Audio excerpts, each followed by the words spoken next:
안녕하세요. 파이프트리 캠퍼스입니다.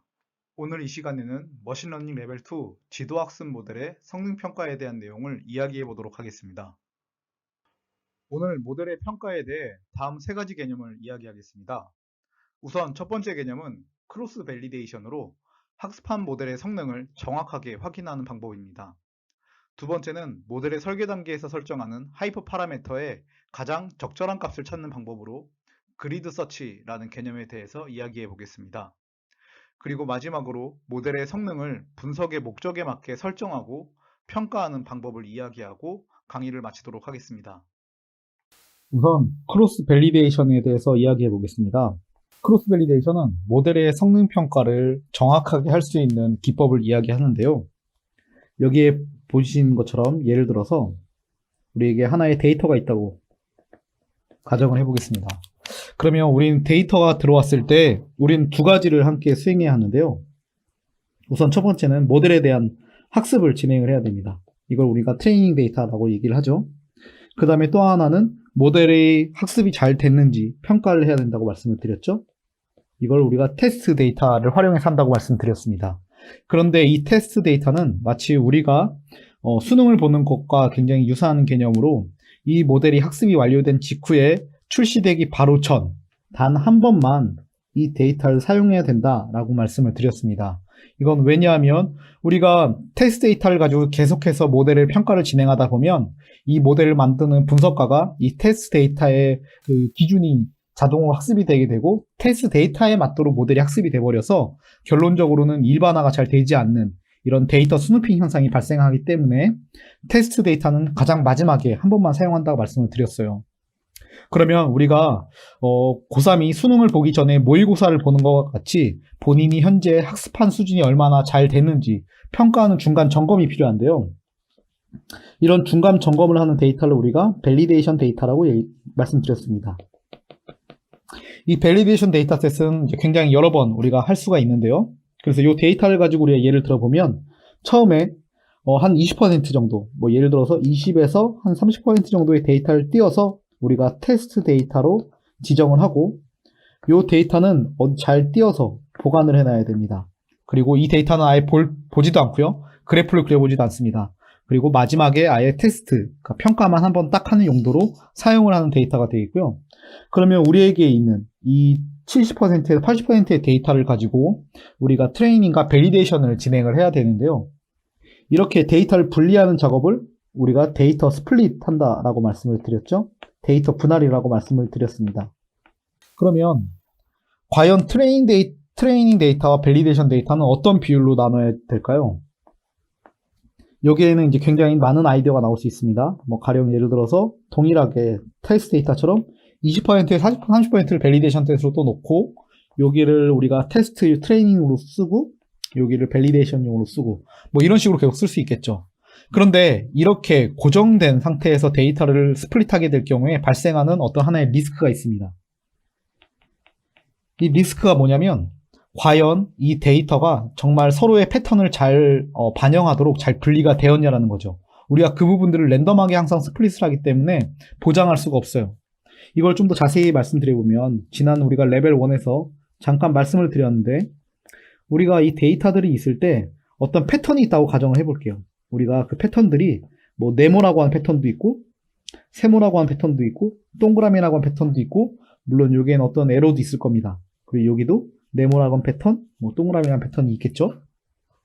그런데 우리가 만약에 예를 들어서 밸리데이션 데이터를 이렇게 잘랐다고 한번 해볼게요. 그러면 트레이닝 데이터에는 요렇게 데이터가 있으니까 이 부분에 대해서 뭐 밸리데이션 셋을 놓고 학습을 하면 이 데이터는 당연히 여기 포함이 돼 있으니까요. 이 데이터가 잘 학습이 된 게 굉장히 빠르게 성능이 잘 나올 거예요. 왜냐면 이 세모나 데이터가 학습되기 전에 이 밸리데이션 데이터셋의 성능이 트레이닝만큼 잘 나올 테니까요. 그러니까 성능이 너무 잘 나오도록 과장되게 왜곡되는 현상이 발생하는 거죠. 그럼 반대로 이번에는 우리가 이렇게 밸리데이션 셋을 쪼갰다고 한번 해볼게요.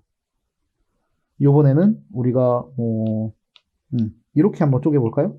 이렇게 쪼개서 이만큼을 우리가 학습용으로 썼고 요만큼을 우리가 밸리데이션용으로 쓰게 될 경우에 어떤 문제가 발생을 할까요?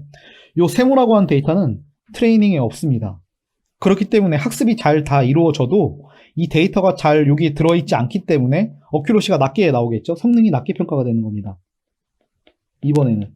그러니까 과소평가가 되는 거죠. 그러니까 어떻게든 우리가 데이터를 자르면 왜곡이 발생할 수 있는 리스크가 항상 있는 거예요. 물론 그렇게 되지 않을 가능성도 물론 있지만 그걸 항상 보장할 수는 없다는 그런 문제점이 있는 거죠. 그래서 나오게 된 게 이 크로스 밸리데이션입니다. 이 크로스 밸리데이션은 이름에서 보신 것처럼 복잡하지 않고 매우 간단한데요. 이렇게 하는 거예요.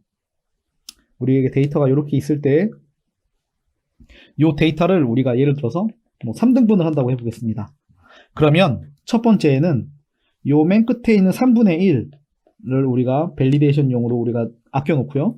요 앞에 있는 3분의 2를 가지고 학습을 시킵니다. 그리고 요걸로 평가를 하는 거예요. 그러면 어떤 성능이 나오겠죠? 우리가 여기서는 어큐러시라고 해보겠습니다. 어큐러시 1번이 나왔어요. 자, 그 다음에는 뭐 하냐면 똑같이 요 데이터를 가지고 똑같은 모델에 학습을 시키는데 요번엔 요 가운데 두 번째를 가지고 학습을 시키고 밸리데이션용으로 사용을 하고 요 양 끝에 있는 건 우리가 트레이닝용으로 썼습니다. 그렇게 할 경우에는 마찬가지로 다른 데이터를 가지고 약간 다른 데이터로 학습을 시켰기 때문에 밸리데이션도 그렇고요. 약간 성능이 바뀌겠죠? 이건 우리가 어큐러시 2번이라고 해볼게요. 그리고 마지막으로 한 번 더 요번엔 3등분한 데이터에서 요 앞부분을 가지고 우리가 검증용으로 밸리데이션용으로 쓰고 요 뒷부분을 트레인 데이터로 학습을 시켰다고 해봤습니다. 그럼 또 이번에 약간 좀 다를 수 있겠죠? 그리고 여기서도 마찬가지로 어큐러시가 나올 겁니다. 3번. 자, 이렇게 나오면 각각의 성능이 3개가 나왔어요. 그럼 이 중에서 어떤 성능이 진짜 성능일까요? 이 모델에. 우리는 어떻게 하냐면 요 3개의 데이터를 다 합쳐서 평균해서 사용을 합니다. 평균 어큐러시를 이 모델이 갖는 현재 상태에서 이 모델이 갖는 평균 성능, 진짜 성능이다 라고 우리가 판단을 한다는 거죠. 그러니까 모델이 데이터가 어떻게 성능이 학습이 되던 간에 서로 보완이 돼서 평균이 됨으로써 전체적으로 어느 정도 실제와 굉장히 유사한 실제 어떤 데이터의 성능을 보여줄 수 있다는 거예요. 우리가 이렇게 3단계로 쪼갰잖아요. 이런 걸 뭐라고 부르냐면 3fold validation이라고 부르고요. 요 3라고 하는 것처럼 요 앞은 계속 우리가 숫자를 바꿔낼 수 있어요. 우리가 예를 들어서 5fold validation이다 라고 하면 이렇게 5단계로 쪼개가지고 하나씩 쪼개서 쓸 수가 있겠고요. 이거는 5fold가 되겠죠. 이런 식으로 우리가 10개로 쪼갤 수도 있고요. 12개, 15개 이렇게 쪼갤 수 있습니다. 그래서 이런 크로스 밸리데이션 기법을 우리가 뭐라고 부르냐라고 하면 K-fold 크로스 밸리데이션이라고 부릅니다. 네, 이거는 우리 KN에서 쓰는 K처럼 어떤 값을 지정할 수가 있는 거죠. 그래서 이런 K-fold 크로스 밸리데이션을 활용을 해서 우리가 현재 이 모델의 하이퍼 파라미터 다양한 이 학습 조건을 가지고 이 데이터에 학습을 했을 때 이 모델의 성능이 얼마다라고 하는 지표를 만들어낼 수가 있습니다. 우리가 크로스 밸리데이션을 이제 함으로 인해서 모델의 성능을 정확하게 측정할 수가 있게 됐습니다. 그러면 우리는 이 모델의 성능을 측정할 수 있는 방법을 활용을 해서 이번엔 모델의 성능을 개선을 한번 해보게요. 그 모델의 성능을 개선하는 방법 중에 하나로 우리가 그리드 서치라고 하는 기법을 씁니다. 이 그리드 서치는 엄밀히 말하면 모델의 하이퍼 파라미터를 가장 좋은 값으로 설정해주는 기법이라고 보시면 됩니다. 자, 모델의 하이퍼 파라미터가 뭐라고 말씀드렸죠? 우리 모델의 하이퍼 파라미터는 모델의 학습이 이루어지기 전에 이 모델의 어떤 디자인을 결정하는 그러한 모형이라고 말씀드렸습니다. 즉, 이 모델이 데이터의 패턴을 학습하기 위해 적절한 방법으로 학습할 수 있도록 이 모델의 어떤 디자인, 외관을 결정하는 데 쓸 수 있다. 그래서 우리 의사결정 나무 같은 경우에는 맥스 뎁스라든지 뉴럴넷 같은 경우에는 히든 레이어의 구조 같은 것들을 우리가 결정할 수 있는 그러한 것들을 다 하이퍼 파라미터라고 부른다고 했죠. 그래서 하이퍼 파라미터를 우리가 쓰면 이 모델의 모양이 바뀌게 되는데요. 이 하이퍼 파라미터를 통하게 되면 어떤 게 그 모델에 영향을 미칠까요? 우리가 이 부분에 대해서도 예전에 얘기를 했는데 이 하이퍼 파라미터를 어떻게 쓰느냐에 따라서 이 모델이 오버피팅이 될 수도 있고요. 혹은 언더피팅이 될 수도 있다라고 말씀을 드렸습니다. 왜냐하면 이 하이퍼 파라미터를 가지고 모델의 구조, 즉 복잡도를 우리가 제어할 수 있기 때문에 얼마나 복잡한 모델을 내가 만들 거냐를 우리가 결정할 수 있기 때문에 데이터의 패턴이 단순한데 복잡한 모델을 쓰게 되면 오버피팅이 되는 거고요. 데이터의 패턴이 복잡한데 단순한 모델을 쓰면 언더피팅이 되겠죠. 당연히 그 패턴을 담을 수가 없으니까. 그렇기 때문에 우리는 데이터의 패턴에 적정한 수준의 복잡도를 갖도록 이 하이퍼 파라미터들을 조정을 해줘야 됩니다. 근데 문제는 뭐냐면 이 하이퍼 파라미터라고 하는 건 모델이 학습되기 전, 즉 데이터의 패턴이 학습되기 전에 이미 결정을 해야 되니까 우리가 정확한 하이퍼 파라미터의 수치를 알 수가 없다는 거예요. 그래서 하는 방법이 뭐냐면 첫 번째, 반복하는 겁니다.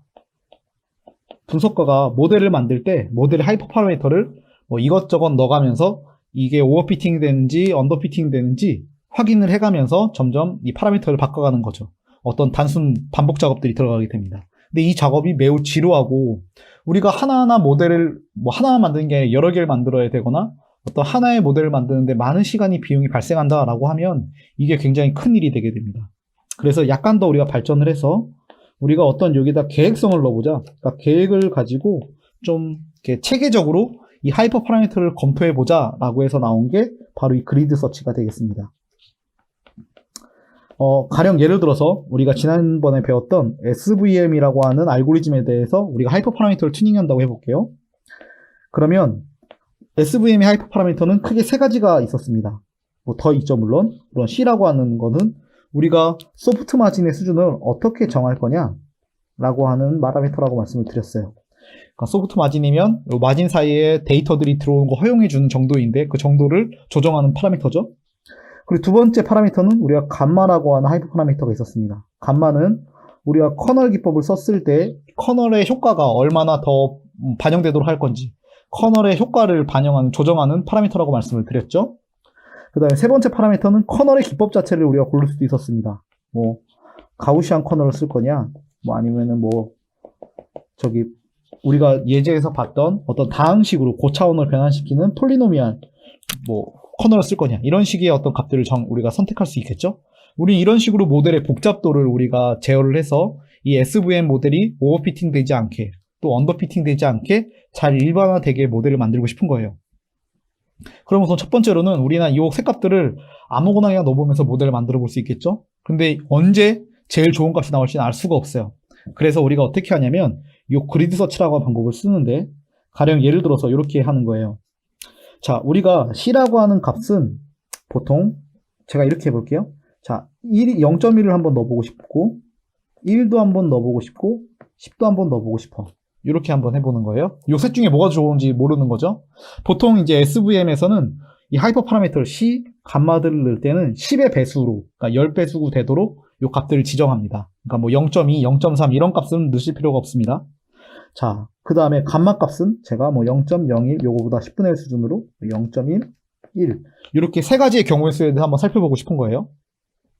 여기서 커널은 뭐 일단 나중에 살펴볼게요. 자, 이렇게 됐을 때 요 두 개가 서로 막 맞물려서 조합이 돼야 되잖아요. 그럼 총 몇 가지의 경우의 수가 나오죠? 네, 9가지의 경우 수가 나오는 거예요. 그래서 이거를 뭐 그림으로 표현을 하면 우리가 하이퍼 파라미터 설정하는 어떤 값의 레인지가 이런 값으로 설정을 해놓고요.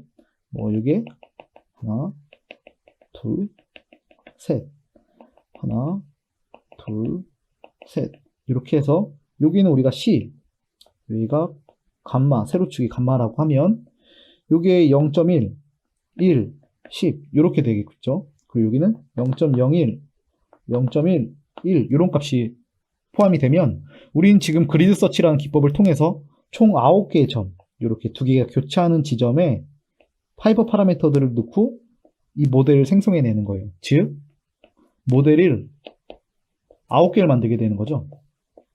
그리고 이 모델의 9개는 다 각각의 모델마다 크로스 밸리데이션으로 검토를 해요. 우리가 크로스 밸리데이션은 뭐 예를 들어서 5번, 캣 5번, 5폴드를 하겠다 라고 하게 되면 총 모델이 몇 번 계산이 되는 거죠? 네, 45번 계산을 해요. 계산의 수가 엄청 늘어나게 되죠. 이렇게 해서 가장 좋은 성능을, 그러니까 크로스 밸리데이션의 평균 성능이 가장 좋은 부분, 뭐 예를 들어서 여기라고 해볼게요. 그럼 이 부분을 그리드 서치가 알려주는 겁니다. 아, 너가 C를 10으로 하고 감마를 1로 했을 때 제일 모델 성능이 크로스 밸리데이션 했을 때 일반화 성능이 제일 좋았어. 오버피팅 되지도 않고 언더피팅 되지 않는 일반화 성능이 제일 좋은 조건이야 라고 알려주는 거죠. 이게 바로 그리드 서치 기법입니다. 그런데 그리드 서치의 단점이라고 하면 어떤 최저값을 찾아내는데 이 경우의 수가 계속 증가한다는 거예요. 하나로 단적인 예로 지금 보는 것처럼 이 커널의 종류가 두 가지였잖아요. 이렇게 두 가지가 있는데 그러면 다시 경우의 수가 몇 개로 늘어나죠? 네, 18번으로 늘어나요. 이걸 다시 또 5폴드로 하게 되면 몇 번이 되는 거죠? 네, 90번이 됩니다. 그러니까 90번 검토를 해서 3개의 파라미터 중에 가장 좋은 조건을 하나 이게 선택해 주는 거예요. 그러니까 시간이 굉장히 오래 걸리겠죠? 이게 그 그리드 서치인데 이 그리드 서치 말고 또 뜨는 방법이 하나 더 있습니다. 이게 뭐냐면 랜덤 서치라고 하는 거예요. 이게 무슨 건지 대충 감 잡으시죠? 이렇게 체계적으로 안 하고 그냥 반복해서 때려보겠다는 겁니다. 근데 재미있는 건 뭐냐면 이 랜덤 서치가 더 최적화 점을 찾아낸 속도가 더 빠르다고 알려져 있어요. 이 이유가 뭐냐면 랜덤 서치는 지금 요 위에서 봤던 그리드 서치와 같은 요 하이퍼 파라미터를 검토하는 요런 공간이 있을 때 우리 그 하이퍼 파라미터는 요 9개의 점들만 위주로 찍었잖아요. 근데 똑같이 랜덤 서치로 9개 점을 찍는다라고 하면 9개 점이 랜덤하게 찍히는 거예요. 이렇게 하나 더 찍어야 되겠네요. 뭐 이렇게 찍어볼게요. 그럼 이게 왜 이거보다 더 좋은 값을 확률적으로 나타낼 수 있냐라고 하면 이런 효과 때문에 그렇습니다. 우리가 예를 들어서 이런 것도 우리가 당연히 코스트 펑션이 있겠죠. 최적화니까 어떤 코스트 펑션 여기 우리가 가장 어큐러시가 높은 여기서의 코스트가 가장 좋은 건 우리는 코스트가 높아야 되는, 그러니까 에러가 낮은 혹은 어큐러시가 높은 어떤 값을 찾아야 되는 거잖아요. 그러면 이 어큐러시에 대한 함수를 우리가 그림으로 대충 한번 그려볼게요. 그러면 그 그림이 이렇게 돼 있다고 해볼게요. 그러면 이 랜덤 서치는 여기 이렇게 중복이 되겠네요. 이렇게 점들을 서로 겹치지 않게 9개의 점을 다 지점을 확인을 하죠. 이쪽 축으로도 여기 C에 대한 축이었고 감마 축에 대해서도 어떤 축이 있었을 때 대략해도 이렇게 다 이제 검토를 해보는 거죠. 그럼 이걸 위에 있는 그리드 서치에다 적용을 해볼게요. 그리드 서치는 여기서 3점, 여기도 3점. 이렇게 지금 검토를 하게 되는 거예요. 이게 좀 특이하죠? 그래서 실상 보면 랜덤 서치가 더 많은 부분들을 확인하게 될 가능성이 있다는 겁니다. 그래서 같은 횟수를 적용을 할 때는 랜덤 서치가 더 빠르게 최적화를 찾아갈 방법이 가능성이 있다라고 보지만 이 횟수 자체는 사실은 최적화하기 위한 그 횟수 자체가 이미 제가 알기로 62번인가 이상 돌려야 돼요. 그러니까 굉장히 이미 높은 이제 횟수가 되는 거죠. 그래서 그리드 서치를 그래도 주로 많이 사용을 하는데 그 방법은 어떻게 되냐면 이렇게 하는 거예요. 그리드 서치를 단계별로 적용을 하는 겁니다. 어떻게 하느냐? 첫 번째는 그리드 서치에서 C의 값을 좀 넓게 잡는 거예요. 0.1, 10, 1000, 100 이렇게 잡는 거죠. 그리고 감마 값도 0.01, 1, 10 이렇게 잡고 한번 계산을 해요. 그럼 9번 정도 계산을 하면 되니까요. 그랬더니 요 값이 제일 좋게 나왔다라고 해볼게요. 그럼 요번엔 C를 가지고 좀 더 디테일하게 한번 보는 겁니다. 1, 10, 그 다음에 요 근래에 잘 넣지 않지만 예를 들어서 20, 이렇게 한번 넣어보고요. 감마 같은 경우에도 0.1, 0.5, 1, 이렇게 해서 요 근방으로 좀 더 그 레인지를 축소해서 다시 한번 그리드 서치를 해보는 거죠. 여기는 좀 더 러프한 큰 범위에서 그리드 서치를 이렇게 했다면 요번엔 좀 더 좁은 범위, 여기 최적화되어 있는 범위를 끌고 와서 요 범위에서 다시 그리드 서치를 하게 되면 좀 더 빠르게 최적화를 찾아낼 수 있는 그런 기법이 될 수도 있습니다. 그래서 이렇게 단계를 나눠서 스텝을 나눠서 그리드 서치를 쓰실 때 좀 더 빠르게, 모델이 복잡한 경우에 말씀드리는 거예요. 단순한 경우에는 그냥 이렇게 한 번만 하셔도 대략 보일 수가 있고요. 네, 복잡한 경우에 이렇게 단계별로 나눠서 하이퍼 파라미터를 최적화할 수 있다라고 말씀드릴 수가 있습니다.